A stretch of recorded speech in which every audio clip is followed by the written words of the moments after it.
Hey everybody, my name is Nate Winters. I'm the Director of Sales and Certified Sommelier here at Troon Vineyard, and today I find myself with, Nate Wall, winemaker. And Michael Wagner, assistant winemaker. and we want to talk to you about one of our most famous red wines that we make, going all the way back to the 70s when Dick Troon first started Troon Vineyard. This was kind of the first wine that is rumored to kind of bless the people from his farm. Um, I guess the rumor back then would he would bring the neighbors and his friends into their barn, and they would make this blend together, the blend of the Druids. Dick Troon had a real big Scottish heritage. He wore kilts. When I first started here, we used to bless the vines with bagpipes and kilts and spilling scotch, and it was this whole kind of thing. And since then, we've kind of evolved. We have a new label on this wine, but I think the essence and the soul of what we're trying to do resonates with, I think, what Dick was trying to do early on in the 70s, which is give you the best sense of place that we can through blending from multiple places of the property. And they'll go into it all, but my favorite part is intentions line, just about everything we do here at Troon. And so certain grapes being farmed for certain intentional wines and where they're going. Certain red grapes we grow for rosé and certain red grapes we grow for certain red wines. And I think with that in mind, trying to put this puzzle together with certain grapes and how you do it, I think is a marvel and a wonderful expression of who Troon is today since the replant and the whole kind of transition as a company. I think this wine is one of our best foot forwards to kind of show people what the sense of place is like. Yeah, the like all of the Druids wines, they're kind of meant to like showcase like kind of the diversity and abundance of our organic and biodynamic vineyard and farm here. And that's why they're all blends. And we have 20 different varieties planted here. And with our minimal intervention winemaking style, where we do not manipulate the incoming fruit and juice in any way, what that means is we make a lot of those like blending decisions in the vineyard with that intention you're talking about, before buds even break, right? So like we're making blending decisions, during pruning and setting up different blocks to give us what we want, so we know that they can, kind of like blend and like interweave with one another at the end, so that ultimately you make these blends which are like greater than the sum of their parts. So that is like the entire concept of the Druid's wine, to be kind of a full property blend, to really reflect, like what it is to be at Troon. And yeah, I mean, this is such a fun one because, this is, people are familiar with, GSMs, right? That Grenache Syrah Mourvèdre blend, but we have a couple more things growing here than that. So, this is a GSM CC, because you've also got, beyond the Grenache Syrah Mourvèdre, you've also got Carignan and Cinsault in here. And I would say that all of those bring very unique things to this blend, and that is also how we can balance out the fruit that we get vintage after vintage, and is with those, and this is why in the old world, different regions had like a certain, number of varieties that they would always plant, right? And so in some years, this variety would do better, or be more abundant. In other years, this other variety would do better or be more abundant. But like at the end of the day, when you blended that vintage together, it would be a consistent, solid whole. And I think that's, to me, what our Druid's wine, in particular this Druid's red, reflects. Well, and I think also maybe you could touch on, like, most times all these blends, they're not close to having even percentages year after year. Sometimes you have maybe 5% Cinsault, and the next year you may go up to 16. This vintage, they're all very similar, around 19 to 20%, with Syrah being 25. But how do you see, instead of just a little Cinsault, like they're all almost paying equal, parts into this wine? Yeah, so it does depend on the year. Nate mentioned that we're farming a certain way and we have a certain intention and idea of what we want to make all of these grapes into. But one thing we really love is blending. And so although we say, okay, this is going to go into rosé versus red for our red grapes, we don't know exactly what blend they're going to go into, or if it will be a blend. Sometimes we try things and make our own lives harder and decide to add a Bottle SKU. them themselves. Yep. Yeah. So the thing about how Nate and I have worked in the past, it's like we're able to try a lot of things and kind of figure out if something would work well on its own or if it will benefit adding to another wine such as Druids. And for this vintage, I think we had like 6 blending sessions, including the last one in cellar, which it was very fun to make because this was the first time we ever included concrete in a portion of 25% it. concrete this year. Yeah, and some of that happened again in the cellar last minute because we wanted to try again.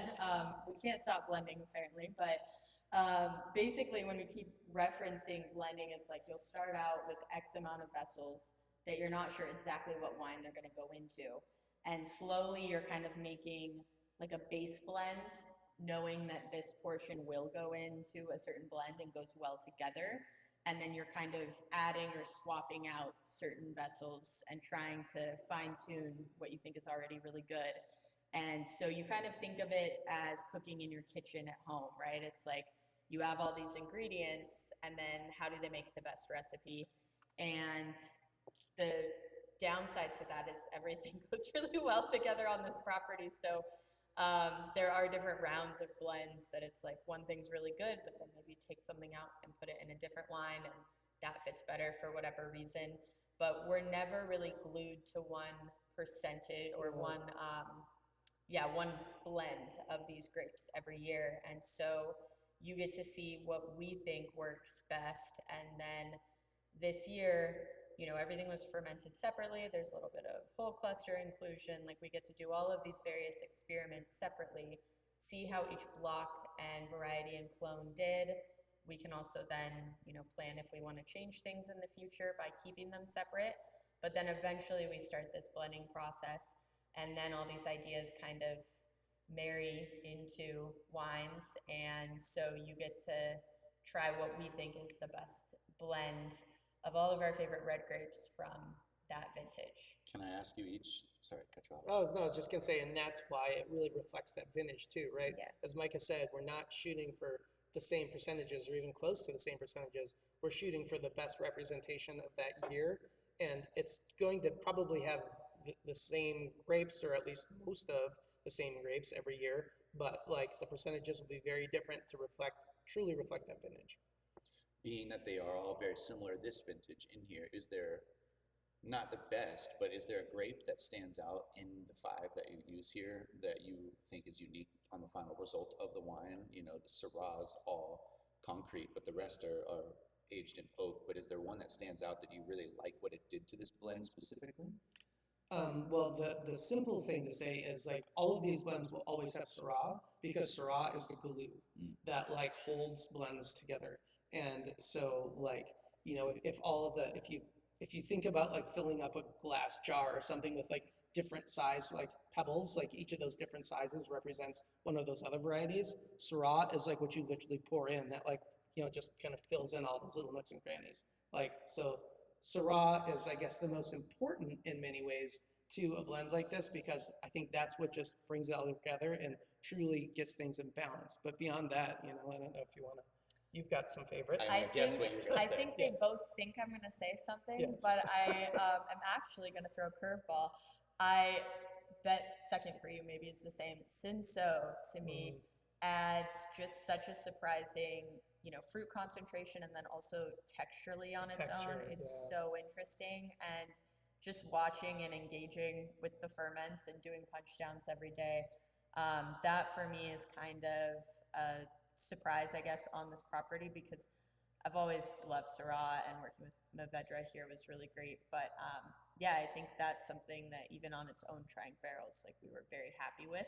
So it just made the blend even better. But yeah, we make a wine called Glue Glue, which is just getting released here in the springtime typically, and it's Cinso and Grenache, and you can see a glimpse of kind of, I think, what that Cinso really can do to a little, not a little blend, but a blend with not as many grapes included. Bigger grape, a little thinner skin, brings a lot of like ripe, pretty red fruit. It can kind of Kool-Aid up a wine in that glue glue sense. But here, yeah, would you say it provides a little bit of lift to this maybe, or a little bit, what do you think yeah, the like Cinso's? ripe fruit. I mean, I think there are a lot of grapes in here, so we're probably tasting all of Right. Yeah. all of them. But I do see a certain characteristic in senso that's coming out, and I do think that textural element's kind of there. Yeah, too. that texture, that like, you know, and I think it might help smooth it out. You know, the Druid's wines we basically get about 11 months in the cellar on them before we bottle them, and part of that Cinso helps with that. Like I think Cinso helps make some of those tannin profiles approachable more like earlier. Like tannin helps the Cinso helps the other varieties tannins. You know, do that. And Syrah being in concrete also helped. The Syrah in this, you know, was in concrete. You know, so that really helped to kind of round out those I think tannins. overall the texture of this wine, it's 12.9%, and you can see kind of the theme with who we are. We don't intentionally make lower alcohol wines, but by the way that these wines are made and farmed in their style, I think I prefer, you know, to have such brevity in a lower alcohol wine. But like I said, the tannins aren't too overpowering, especially considering the grapes that we're using. Grenache, Syrah, Mourvedre. This wine is very much, I like to say, between Beaujolais and the Northern Rhone. It can kind of lend itself to both styles with a lot of savoriness too right now, you know. Really fun wine. Goes with most food pairings that you could think of, as well as most of our wines do. But yeah, I think this is perfect with a slight chill on it. Drink it at like cellar temp. Have a great red wine that's not too fatiguing for the upcoming sunshine. Year round, really. Summer to Thanksgiving to just the wintertime by itself. It can be a very versatile wine, as blends are. Any last words?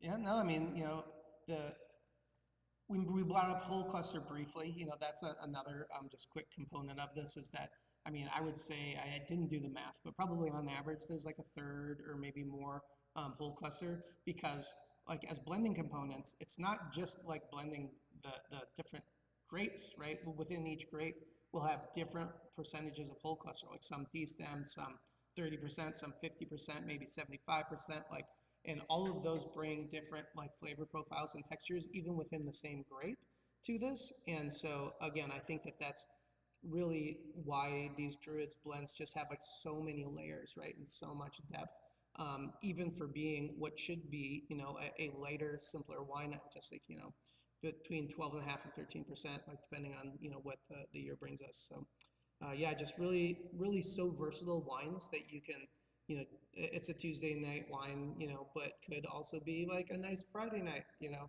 with a good dinner wine. So it can do it all. Yeah, you can find this across the country being served by the glass in a lot of different styles of restaurants. You can find it in the grocery store. So again, we want, you know, as a biodynamic, regenerative, organic farm, the way that we consider these, or at least for myself, is I think wine is a food. You know, it's a beverage. It belongs on the table, and I think this is a great kind of nod of the cap that it can go on just about anyone's table at any time. Our 2024 Druids Red here with the winemakers. We'll see you for the next one. Thanks for listening.